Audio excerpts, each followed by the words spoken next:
जय गुरु जी, शुक्राना गुरु जी, अनंतम शुक्राना हमारे गुरु जी महाराज का। ओम नमः शिवाय, शिव जी सदा सहाय। ओम नमः शिवाय, गुरु जी सदा सहाय। शुक्राना शुक्राना अनंतम शुक्राना। जितने शुक्राने मेरे मालिक के उतने कम, क्योंकि वो दिव्य शक्ति जो हमारे साथ हमेशा एक इस डिवाइन रूप में, इस जिसे हम अपनी आंखों से नहीं देख सकते, लेकिन वो हमेशा से हमारे साथ ही है और रहेगी, जिसका एहसास तभी होता है जब वो परमात्मा की मर्जी होती है, जब वो चाहते हैं कि हमारे जीवन में हमें ये पता चले कि हमें आज तक प्रोटेक्ट कौन कर रहा था और कौन है जो हमें संभाले हुए है। ये सब उस महाराज की मर्जी है और कुछ भी नहीं।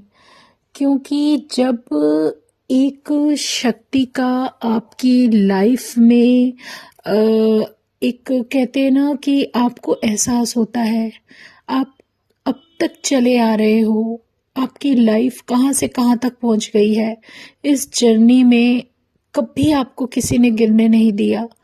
वो एक शक्ति जो आपके साथ अडिग खड़ी हुई है, जिसने आपके अंतर मन में भी शायद कभी गलत ना आने दिया हो।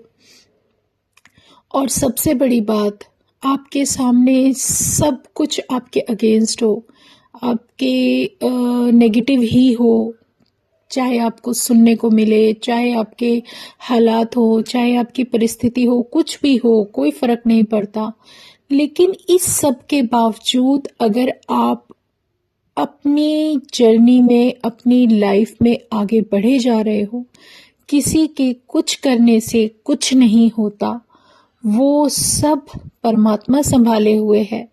बस एक एहसास ही तभी हमें होता है जब वो बताना चाहते हैं कि तुम कहाँ पर थे, कहाँ पर हो, किस तरीके से चल रहे हो और तुम्हें आज तक प्रोटेक्ट कैसे किया। और ये सब भी तभी परमात्मा हमें दर्शाता है, हमारे विजन्स में वो अपना साथ तभी लेकर आते हैं जब उन्हें ये पूरी तरीके से पता होता है कि अब यहाँ तक तो मैं इसके पीछे था अदृश्य रूप में, लेकिन अब इसके साथ दृश्य रूप में मेरा रहना बहुत ज़रूरी है। क्योंकि जब हमारा विश्वास कहीं परमात्मा से ना उठ जाए, ये भी बहुत ज़रूरी होता है। उस विश्वास को बनाए रखने के लिए परमात्मा को खुद आना पड़ता है। ये उसका बहुत प्यारा दर्शन और उसका आशीर्वाद ही है जो हमारे अंग संग हमारे साथ बना हुआ है। शुक्राना मेरे गुरु जी, अनंतम शुक्राना। जो भी इस जीवन में, इस जर्नी में, जो इस लाइफ में समझ में आ रहा है या जो तुम बताना चाहते थे, वो सब कुछ कभी आपके जीवन में एकदम से एक के बाद एक के बाद एक के बाद एक ऐसी परिस्थितियां आती जाती हैं, इतनी जटिलताएं आती जाती हैं कि आप ये सोचते हो कि अरे अभी एक नहीं खत्म हुई दूसरी आ गई, दूसरी नहीं हुई तीसरी आ गई। मतलब वो काम जो बहुत ही समय से पेंडिंग थे और वो एक के बाद एक के बाद एक आपकी आंखों के सामने आ जाए और कई बार आपको ऐसा लगे कि शायद अरे ये सब कैसे हो गया, क्योंकि अब हम इससे कैसे पार निकलेंगे। तो वो परिस्थिति अगर महाराज के दर्शन देने के बाद आपके जीवन में आ रही है तो इसमें कोई भलाई होगी, क्योंकि ये वही है जो आपको हर तरीके से स्ट्रॉन्ग बना रहे हैं। और अगर वो जो आपकी आंखों के सामने परिस्थितियां आ रही हैं या जिस सिचुएशन में आप हो, आप अपने आप को चारों तरफ से घिरा हुआ भी महसूस कर रहे हो, तो ये समझ लेना कि वो आई हैं, गुरु ने दिखाई हैं और एक एक करके अब जाएंगी। क्योंकि आई हैं तभी तो जाएंगी जब तक वो एक इनडायरेक्ट वे में आपको अटैक करती थी, वो चीजें अब आपके सामने आ रही हैं। तो आई भी तो तभी है जब उस परमात्मा की मर्जी है, वो हमें दिखा रहा है, बता रहा है, तभी तो हमें समझ में आ गया किसी का कर्म कैसा है, हमें क्या फर्क पड़ना चाहिए? कोई फर्क नहीं पड़ना चाहिए। फर्क पड़ना चाहिए हमारी खुद की सोच और भाव पर। कोई कुछ भी कर रहा है, करने दीजिए, कोई फर्क नहीं पड़ना चाहिए, क्योंकि उसके मन में हमारे प्रति अगर भाव है और वो हमें नहीं समझ पा रहे, तो उन्हें ये समझाने के लिए, बताने के लिए कि हम क्या हैं, हम कितने अच्छे हैं, हम क्यों साबित करें, किस लिए साबित करना है, किसी चीज के लिए साबित नहीं करना। जो रास्ता बन रहा है बस उसको सीधे सीधे चलते जाना है। उस परमात्मा की मर्जी ही बहुत है, और उसकी दृष्टि जब हम पर पड़ गई है तो फिर तो कोई सवाल ही पैदा नहीं होता कि क्या तो हम अपने लाइफ में परिवर्तन लाना चाहते थे, क्या लाएंगे। सब उनकी मर्जी से, उनके हिसाब से होगा। जो भी जीवन की कठिनाइयां बहुत पीछे के समय से चलती आ रही हूं, वो एक के बाद एक आती हैं, आएंगी, आके साइड से चली जाएंगी। आप इमेजिन भी नहीं कर सकते कि वो किस तरीके से दाएं बाएं भागेंगी। सच में होता है ये सब। जो कुछ भी आपको परेशान कर रहा हो वो धीरे धीरे सब ठीक होने लगता है। और लेकिन हाँ, उसमें समय लगता है। इसीलिए हमें परमात्मा ने सब्र रखने का बहुत प्यारा आशीर्वाद दिया है, रास्ता दिखाया है। और एक रास्ता जो उसने सिमरन और नाम जप का बताया है, वो कभी नहीं छोड़ना, क्योंकि एक वही है जो हमें इस जर्नी में, हमारे इस सॉल के साथ जो हम सफर तय कर रहे हैं, इस मार्ग में सिर्फ अगर कोई हमारी रक्षा कर सकता है तो वो हमारे परमात्मा का नाम है। क्योंकि नाम हमारे जीवन की बहुत बड़ी पूंजी है, कमाई है। आप आफ्टर डेथ अपने साथ कुछ नहीं लेके जा सकते, यहाँ तक कि अपना शरीर भी नहीं ले कर जा सकते। लेकिन जब आप वहां पर जाते हो तो वहां पर भी सिर्फ आपका नाम ही जाता है और कुछ नहीं। कुछ फर्क नहीं पड़ता किसी के सोचने से, समझने से। कोई अगर आपके बारे में थॉट रख भी रहा है कि आप क्या करते हो, कैसे करते हो, कितना समय देते हो, तो उसका हमारे जीवन में कोई फर्क नहीं पड़ना चाहिए।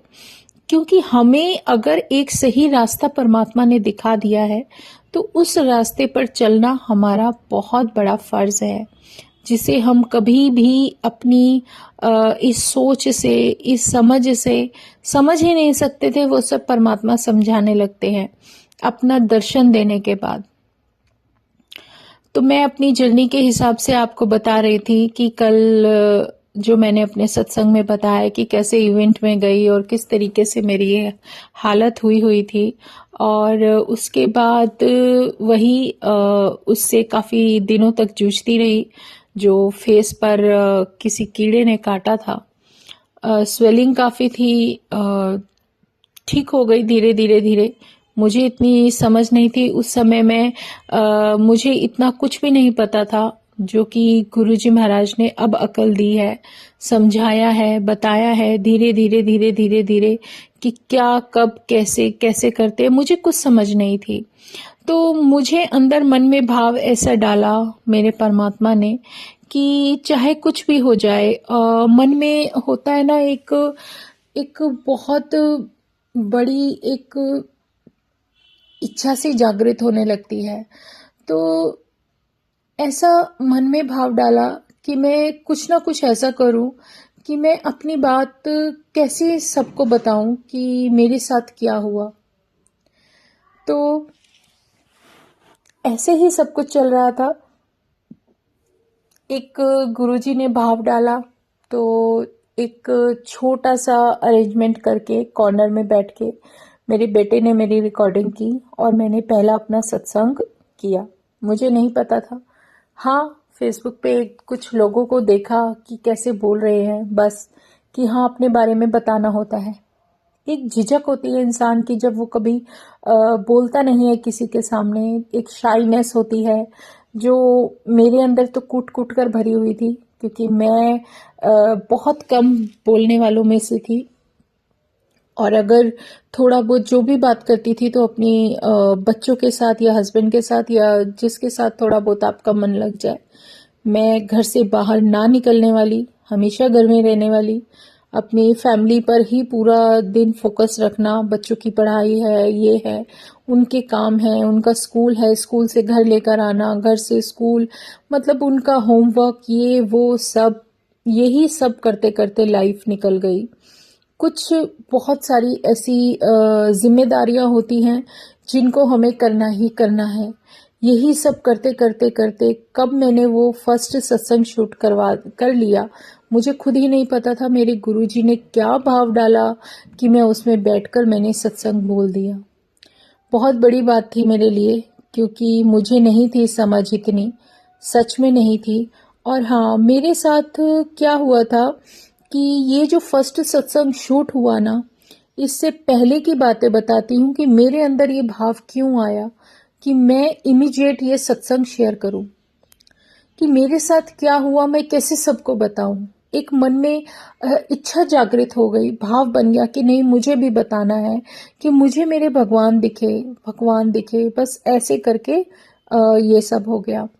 तो अब इस सत्संग का मैं आपको आंसर दूंगी कि ये सब क्यों हुआ और मेरे अंदर इतनी बेचैनी क्यों हो गई कि मैं अपने गुरुजी का मतलब कुछ बोलूं। और उस समय मुझे इतनी समझ भी नहीं थी कि मुझे करना क्या है। मुझे मेरे बेटे ने बस ये बोला कि आप बोलो, मैं आपकी रिकॉर्डिंग करूंगा और डाल दूंगा, तो जो भी सुनेगा उसको पता चल जाएगा कि आपकी बात सुनी। मुझे सिर्फ इतनी समझ दी थी परमात्मा ने कि अगर आप अपना सत्संग शेयर करते हो और बहुत सारे लोग सुनते हैं तो उनको ब्लेसिंग मिलती है और आपको ब्लेसिंग मिलती है। बस यही एक थॉट था दिमाग में और कुछ नहीं।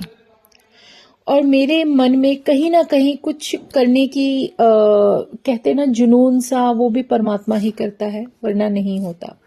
अब इस सत्संग से पहले का मैं आपको पूरा बताती हूँ कि मेरे साथ क्या हुआ जो मैं ये सत्संग शूट किया और ये सत्संग बोलने के लिए बहुत ज्यादा बेचैन हो गई। मेरे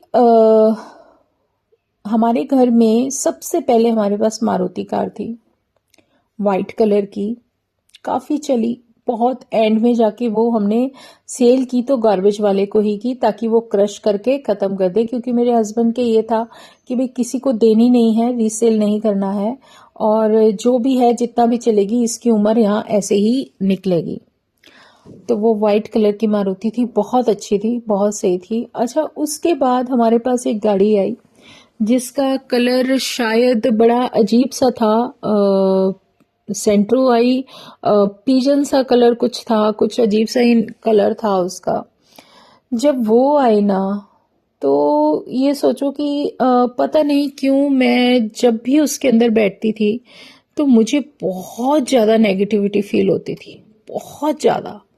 मतलब ऐसा कि उस गाड़ी में बैठने के लिए मुझे डर लगने लगा, मैं डरने लगी थी कि नहीं, मुझे नहीं बैठना, मुझे नहीं बैठना, ऐसा कुछ मन में आने लगा।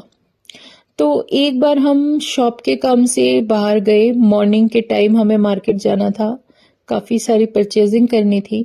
तो हम लोग निकले और थोड़ी ही दूर गए होंगे, आप ये देखो कि थोड़ी ही दूर गए, और जैसे ही गए तो वो गाड़ी रुक गई, और ऐसी जगह रुकी कि वो चल ही नहीं रही थी। कि हमारे घर से थोड़ी ही दूरी पर एक मार्केट है, वहां पर पार्क के पास ही वो गाड़ी रुक गई और वहां खड़ी रह गई।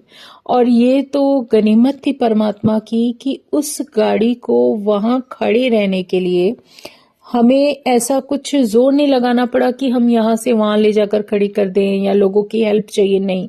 वो रुकी ऐसी जगह बिल्कुल साइड पर जाकर कि वहां से वो टस से मस ही ना हो।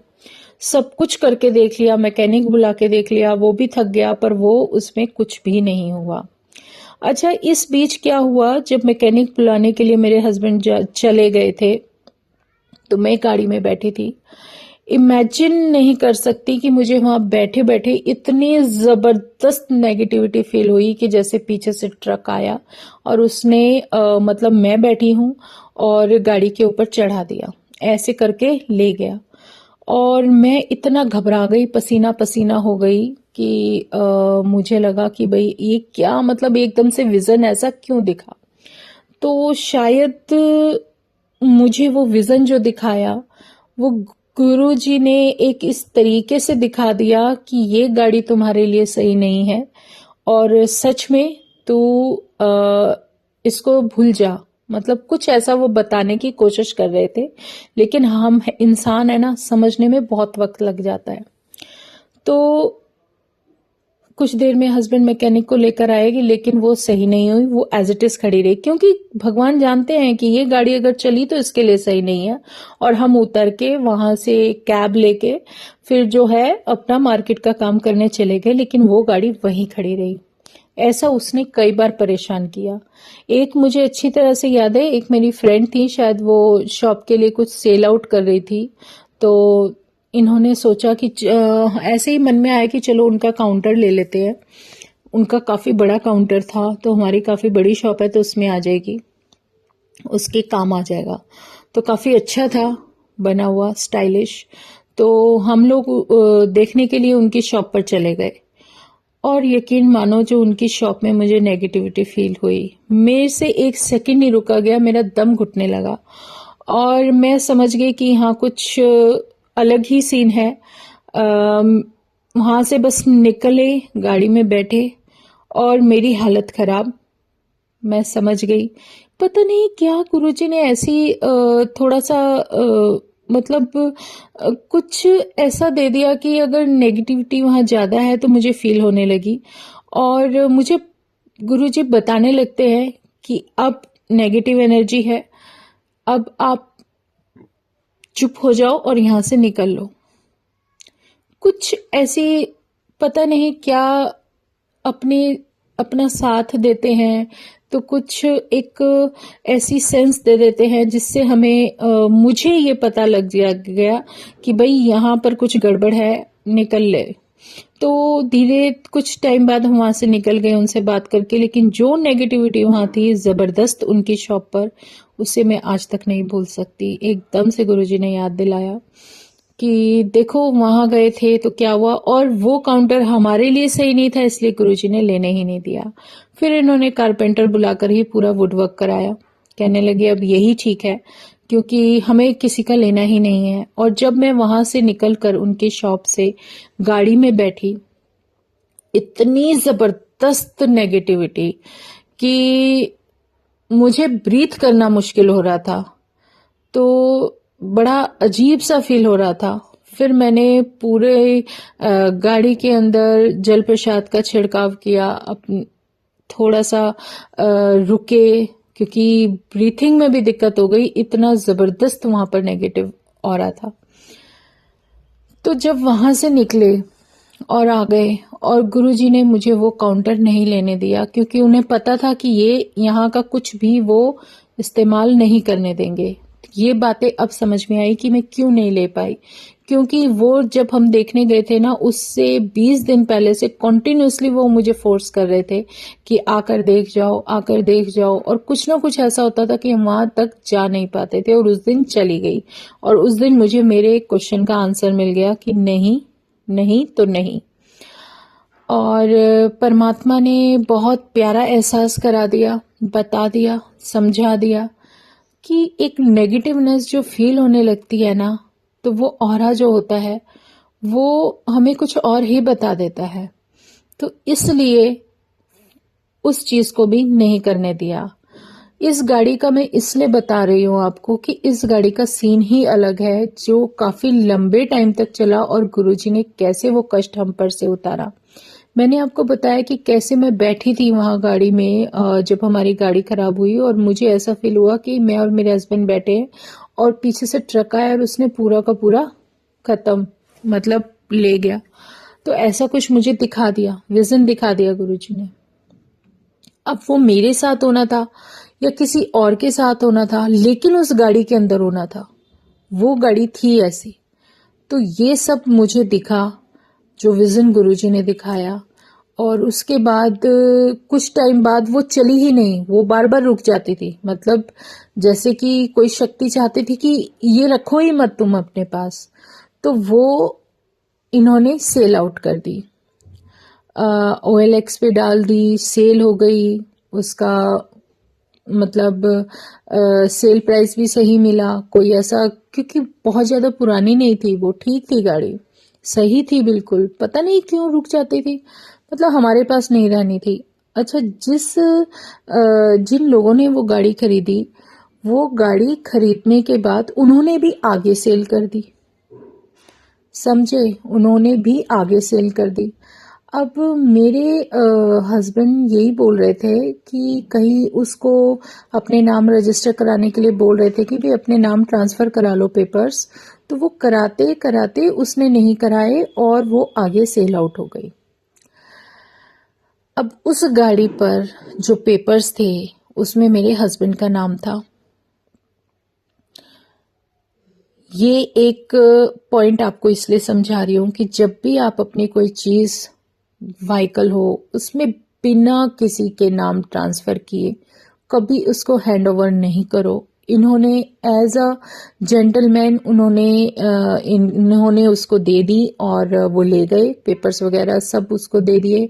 और इन्होंने, पर हाँ, एक बेनिफिट था कि इन्होंने एक ऐसा प्रूफ बनवा लिया था कि इन्होंने ये गाड़ी सेल आउट कर दी है इस डेट को, वो सारे पेपर्स इनके पास थे। ठीक है, तो ये सब कुछ हो गया, तो ये सब कुछ हम भूल गए।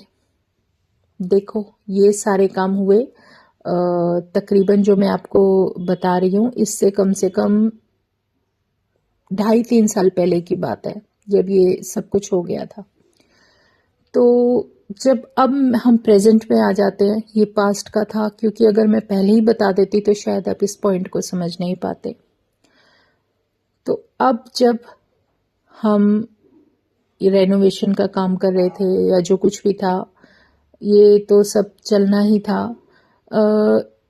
नवरात्रों के दिन थे, आपको बताया था मैंने कि कैसे कैसे गुरुजी क्या क्या हमारे साथ कर रहे थे। उन्होंने मुझे किस तरीके से शब्द वगैरह सिखाने शुरू कर दिए, बताने शुरू करे, क्या सुनना है क्या नहीं सुनना, किस तरीके से चलना है, वो सब कुछ लाइफ में शुरू हो गया।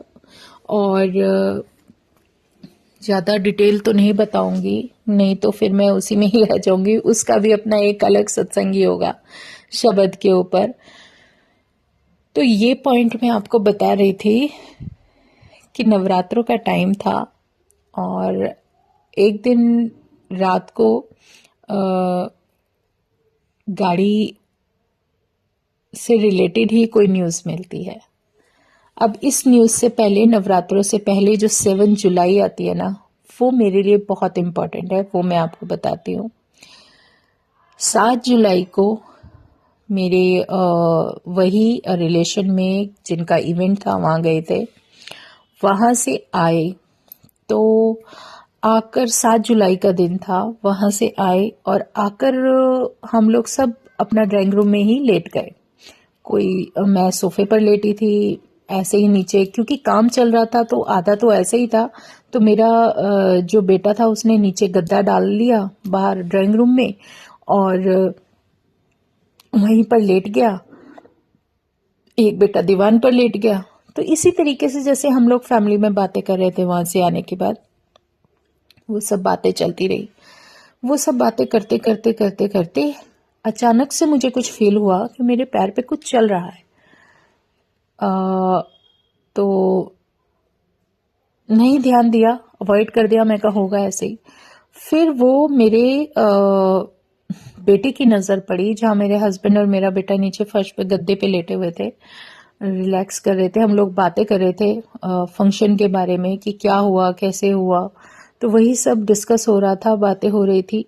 तो वो एक उसकी नज़र पड़ी कि एक छोटी सी लिजर्ड उसके पैर पे से उतरी और फिर मेरे हस्बैंड के ऊपर से होती हुई निकल गई। लेकिन उसने स्टार्टिंग मेरे ऊपर से की। मैंने कहा लिजर्ड आई कहाँ से, किचन तो बिल्कुल बंद है। उस टाइम तक हमारी पुरानी किचन टूटी नहीं थी, उस दिन की बात है।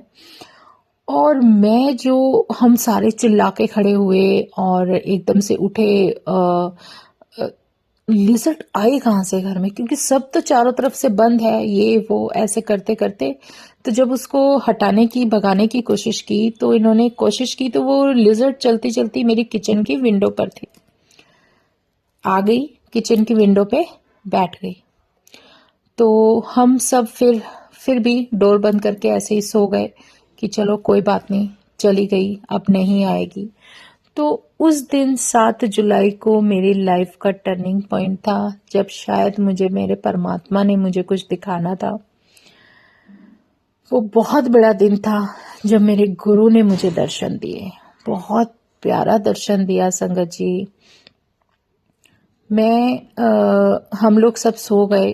तो जैसे मैं सो रही थी, 2-2:30 बजे के आसपास की बात है, मैं देख रही हूँ कि मैं अपनी शॉप के अंदर हूँ, खड़ी हूँ। और ये विजन ऐसा था बिल्कुल रियल कि जैसे मैं उस समय को जी रही थी। पता नहीं क्या मिरेकल था वो कि मैं उस समय को जी रही थी। मैं अपनी शॉप के अंदर खड़ी हूँ और एक मेरे सामने व्यक्ति खड़े हैं, बिल्कुल सिंपल सी शर्ट और पैंट में। और मेरे हस्बैंड शॉप के बाहर राइट साइड पे दिखते हैं मुझे। और मेरे हस्बैंड के साथ ही कुछ फ्लैश टाइप का बड़ा ब्लड वाला और बड़ा गंदा सा कुछ दिख रहा है, वो सब दिख रहा है। वो राइट साइड में खड़े हैं। और लेफ्ट में से, मेरी शॉप के बाहर का विजन बता रही हूँ कि लेफ्ट साइड से कोई काफी दूरी पर, जैसे होता है 20 से 25 मिनट की दूरी पर, एक बहुत बड़ा शेर, जो लायन होता है ना, जो माता रानी का शेर होता है, वो दौड़ता हुआ आ रहा है। दौड़ता हुआ आ रहा है, जैसे कि वो हमारी तरफ आ रहा है। अब ये सब कुछ मुझे दिख रहा है और मैं शॉप के अंदर हूँ, फिर भी मुझे बाहर का भी सब कुछ दिख रहा है। क्या मतलब मिरेकल था वो गुरुजी ही जाने। लेकिन बहुत बड़ी बात थी जो उन्होंने मुझे ये दिया। मेरे जीवन का बहुत बड़ा एक ऐसा विजन दिया, जिस विजन को मैं आज भी सोचती हूँ तो बड़ा ही अलग सा, कुछ अलग ही फीलिंग होने लगती है। तो मैं सडनली, मेरे मन में जो भाव चल रहे थे कि मैं शॉप में साइड से एक बहुत बड़ा सा, मतलब डंडा होता है ना, वो उठा लेती हूँ कि मैं हस्बैंड को कुछ होने दूंगी, बचाऊंगी। मतलब ऐसे कुछ मन में विचार आ रहे हैं। मैं शॉप का डोर ओपन करने के लिए जैसे ही खोलने लगती हूँ, तो वो जो मेरे सामने व्यक्ति दिख रहे होते हैं, उन्होंने मेरा हाथ पकड़ लिया और उन्होंने मुझे शॉप ओपन नहीं करने दी। कह रहे नहीं, तुम बाहर नहीं जाओगी। मैंने कहा नहीं, मेरे को ये करना है। मतलब जैसे मैं एक सफाई सी दे रही हूँ उनके सामने कि नहीं, मुझे हस्बैंड को बचाना है। नहीं, तुम बाहर नहीं जाओगी। बाकी मैं बार बार बोल रही नहीं, मुझे जाना है, मुझे जाना है। तो उन्होंने मुझे एक सेंटेंस बोला, नहीं, कुछ नहीं होगा उनको, मैं अब आ गया हूं। बस उनका ये वाक्य था कि मैं अब आ गया हूं, तुझे और जैसे मेरे हस्बैंड बाहर करते, इनको, तुम्हारे परिवार को कुछ नहीं होने दूंगा, तू बाहर नहीं निकलेगी। बस मुझे ये एक एक हुक्म मिल गया था कि तुझे बाहर नहीं निकलना, बाकी कुछ नहीं होने वाला, मैं हूं संभालने के लिए। तो वो विजन, तब मैंने अपने भगवान को, अपने गुरुजी का वो रूप नहीं देखा था। वो उनकी यंग एज थी बहुत ज्यादा, और वो मुझे बाद में ही पता चलती है। ये सब देख लेती हूँ और मुझे वो शेर दिख रहा है भागता हुआ। शायद वो जो मेरे हस्बैंड के साथ जो कुछ भी था ना, जो फ्लैशी टाइप, जो गंदा सा दिख रहा था, जो उन्हें नुकसान देने की कोशिश कर रहा था, उससे बचाने के लिए वो माता का शेर आ रहा था। वो पता है कौन सा शेर था? वो लायन था। वो बहुत बड़े बड़े बाल होते हैं जिनके आगे, जिसपे मेरी दुर्गा माँ जिस सिंह पर सवार होती है, वो दौड़ा हुआ आ रहा था बचाने के लिए। अब वो क्या है? वो शक्ति ही तो है, वो मेरे शिव की ही तो शक्ति है। मुझे नहीं समझ में आ रहा था ये सब क्या हो रहा है और मुझे ये सब क्यों दिख रहा है। अब वो मुझे, जो कुछ भी घटना घटित होनी थी उससे बहुत पहले ही गुरुजी ने विजन दिखा दिया कि देख, इतने बड़े संकट से मैं तुझे बचाने के लिए तेरे पास आ चुका हूं, और उसके लिए क्या कुछ होगा, क्या कुछ हुआ होगा, वो मैं भी नहीं जानती। बहुत बड़ी बात है। आज थोड़ा सत्संग सा बढ़ा रहा, क्योंकि इस सत्संग को मैं बीच में नहीं रोक सकती। जो दर्शन मेरे परमात्मा के हुए ना, उसको मैं आंख बंद करके अब भी महसूस कर सकती हूँ। और उस एक दिन ने मेरा जीवन बदल दिया। मैं जब ये देख रही थी तो मेरी हार्ट बीट इतनी तेज हो गई, मुझे इतना पसीना आया, इतना डर रही थी मैं उस सब को देखते हुए। और मैंने अपने हस्बैंड को उठाया कि नीचे शेर है, नीचे शेर खड़ा है, देखो इतना बड़ा शेर खड़ा है, और देखो ये यहाँ पर है, ये यहाँ पर है। मुझे मतलब जो दिखा, मैं जिस उसमें मैं अनजाने में जो कुछ बोले जा रही थी, पर कोई मेरे हस्बैंड कह रहे नहीं, तूने कोई ड्रीम ही देखा होगा, कुछ ऐसा नहीं है, सो जा चुप करके। तो मैं चुपचाप लेट गई, समझ गई कि मुझे कुछ जो भी मुझे कुछ परमात्मा तुम दिखा रहे हो उसके पीछे कोई मकसद है। और उसके बाद जो है राखी थी, और मैं सबको बोले जा रही थी कि मुझे ऐसे दिखा, मुझे ऐसे दिखा, लेकिन मैं उनमें गुरुजी थे वो कैसे पहचाना। कुछ दिन बाद जैसे फोन देख रही थी तो उसमें सेम वही शर्ट के अंदर, धारी वाली शर्ट के अंदर, सिंपल सी शर्ट के अंदर गुरुजी का स्वरूप आया, और उसके नीचे गुरुजी के बारे में लिखा था। और मैं हैरान, मैंने कहा ये तो मेरे गुरुजी है। हाँ, मैं ये तो वो बड़े मंदिर वाले गुरुजी हैं। क्योंकि मैं इतना नहीं टची हुई थी तब तक, पर हाँ कनेक्शन सा बन गया था, बात करती थी, सब कुछ था। पर मंदिर भी गई कितनी बार, और मैं हैरान, मैंने कहा ये तो वही है जो मेरे साथ शॉप में थे। इन्होंने मेरा हाथ पकड़कर मुझे बोला था कि अब तुझे कुछ नहीं होने दूंगा, लेकिन तू बाहर नहीं जाएगी, मुझे ऐसा कुछ बोला था उन्होंने। वो सब कुछ आंखों के सामने घूम गया, और मुझे नहीं समझते कि सत्संग कैसे शेयर करते हैं। और यही सब कुछ हुआ जो कि मुझे अंदर बेचैनी थी कि मैं बोलूं बोलूं बोलूं। तो ये सत्संग जो गुरुजी ने मुझे बख्शा बहुत बड़ी नेमत है। ये विजन मुझे परमात्मा ने दिखा दिया। उस गाड़ी का मैंने आपको इसलिए बताया कि वो जो मुझे विजन दिखाया था गाड़ी में बैठे बैठे, उसके बाद गुरुजी ने ये विजन दिखाया।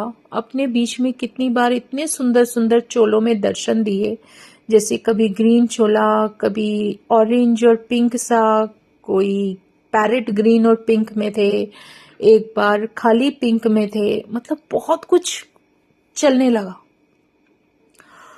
और उसके बाद नवरात्रे, जो फर्स्ट कम नवरात्रे आए, उन नवरात्रों में हम शॉप के नीचे बैठे थे। सॉरी संगत जी, आज इसको बीच में छोड़ दिया तो ये सत्संग पूरा नहीं कर पाऊंगी मैं। जब मैं शॉप पर बैठी थी, दो पुलिस वाले, रात का टाइम था, आए शॉप पर, और उन्होंने बोला कि राजेश जी। मैंने कहा हाँ जी, मेरे हस्बैंड का नाम है। तो उन्होंने कहा ये आपकी गाड़ी का नंबर है। अब तब तक हम न्यू गाड़ी ले चुके थे, जो कि हमारी टियागो थी, टाटा टियागो, और हमारी नई गाड़ी आ चुकी थी। और जिस गाड़ी के बारे में इस बार पुलिस वाले हमारे पास आए थे, उसको तकरीबन 2.5 साल 3 साल पहले हम सेल कर चुके थे, जिसका मैं आपको विजन बता रही थी। बहुत बड़ी बात है। और सच में हैरानी की बात थी कि वो पुलिस वाले कहने लगे ये आपके नाम की गाड़ी है ना। तो मेरे हस्बैंड ने कहा हाँ जी, लेकिन मैं तो बेच चुका हूँ उसको। सारी बातें बताई, पेपर्स दिखा दिए वो सारे निकाल कर। तो फिर वो थोड़ा कूल हो गए। हमने पूछा कि भाई हुआ क्या, ऐसा क्यों, मतलब आप इतना वो पूछ रहे हो। तो पता चला कि वो हमारे घर से काफी दूरी पर किसी विलेज में, जिसको हमने सेल की थी उन्होंने भी सेल कर दी थी। और उस गाड़ी में दो व्यक्ति बैठे थे जिस समय ये एक्सीडेंट हुआ। और जो दो व्यक्ति बैठे थे, उनके साथ मिसहैपनिंग हो चुकी है। और अब इस गाड़ी का ऑनर तो मेरे हस्बैंड ही थे। तो ये देखो कष्ट कैसे आता है। अब इनका जो सफर था वो यहां से वहां तक जाने का शुरू हो गया, क्योंकि जिस जगह हुआ था वो हमारे यहाँ से बहुत दूर था। मतलब काफी दूर की, मतलब ये सुबह जाते थे तो रात तक वापस आते थे। इनकी जो जर्नी शुरू हुई, और ये तो शुक्र है कि इन्होंने पेपर्स वगैरह सब कुछ बनवाए हुए थे, कोर्ट के थ्रू सब कुछ किया हुआ था पूरा काम, तब भी इनको प्रॉब्लम आई। लेकिन गुरुजी ने पता नहीं कितने कष्ट थे, कैसे उन कष्टों से बचाते हुए इस तरीके से उस गाड़ी का जो हमारे नाम से रिलेशन था वो कैसे उतारा। और जब उन्होंने आकर, ये नवरात्रों का टाइम चल रहा था, नवरात्रों में ही उन्होंने इन्फॉर्मेशन दी कि ऐसे ऐसे हो गया है। कम से कम रेगुलर ये 1 महीना वहां परेशान रहे, यहाँ से वहां, वहां से यहाँ, कभी पेपर्स दिखा रहे हैं, कभी उसको दिखा रहे हैं, कभी उसको दिखा रहे हैं। सिर्फ एक छोटी सी मिस्टेक की, जिस इंसान को आपने गाड़ी सेल की उस व्यक्ति ने ट्रांसफर नहीं कराया। अगर सेल करने के बाद उसको चाबी तभी देते जब वो ट्रांसफर करा लेता तो ये टेंशन नहीं होती। कोई सीख होती है ना जो जीवन के इंसान को मिलती है, वो बहुत ऐसे तरीके से सिखा जाती है कि आप आगे शायद कभी अपने जीवन में वो चीज गलती ना दोहराओ। तो ये सब परमात्मा हमें दिखाता है, सिखाता है। तो ये बहुत बड़ा सत्संग था कि कैसे पहले उसमें विजन दिखाया, फिर वो सेल हो गई, और कितने साल बाद, 2.5-3 साल के बाद हमारे पास न्यूज़ आती है कि ये सब हो गया है, उस जगह हुआ है, और आपको वहाँ जाकर सब कुछ ये करना पड़ेगा, क्योंकि पेश तो होना पड़ेगा ना कि नाम, आपके नाम के पेपर्स हैं। तो ये सब जो चल रहा था बहुत ही मतलब वो जो टाइम होता है ना जब इंसान पेन में होता है। अच्छा, ये सब तो चीजें ठीक है, लेकिन जो 7 जुलाई को मुझे गुरुजी ने दर्शन दिए अपने बर्थडे वाले दिन, उन्होंने उस समय मुझे नई लाइफ ब्लेस की, उसके बारे में मैं आपको डिटेल में बताऊंगी। अब आज हम सत्संग यहीं विराम करते हैं, टाइम भागा जा रहा है। और ये तो पॉइंट मैंने क्लियरली काफी बता दिया है। अब आगे में हम कल फिर कंटिन्यू करेंगे। जय गुरु जी, शुक्राना गुरु जी, अनंतम शुक्राना हमारे गुरु जी महाराज का, क्योंकि हर जो दिन है ना गुरु के साथ जुड़ने के बाद सत्संग बन जाता है, हर पल सत्संग बन जाता है। पर उसकी मेहर, उसकी कृपा समझना तब भी पॉसिबल होता है जब वो खुद समझाता है और हमारी आंखों से इतना बड़ा पर्दा हटा देता है और खुद दर्शन देते हैं, बहुत प्यारे प्यारे। उनके दर्शन देने का मतलब ही कुछ और होता है। तो जय गुरु जी, शुक्राना गुरु जी। ओम नमः शिवाय, शिव जी सदा सहाय। ओम नमः शिवाय, गुरु जी सदा सहाय। शुक्राना शुक्राना अनंतम शुक्राना। जय गुरु जी, जय गुरु जी, जय गुरु जी।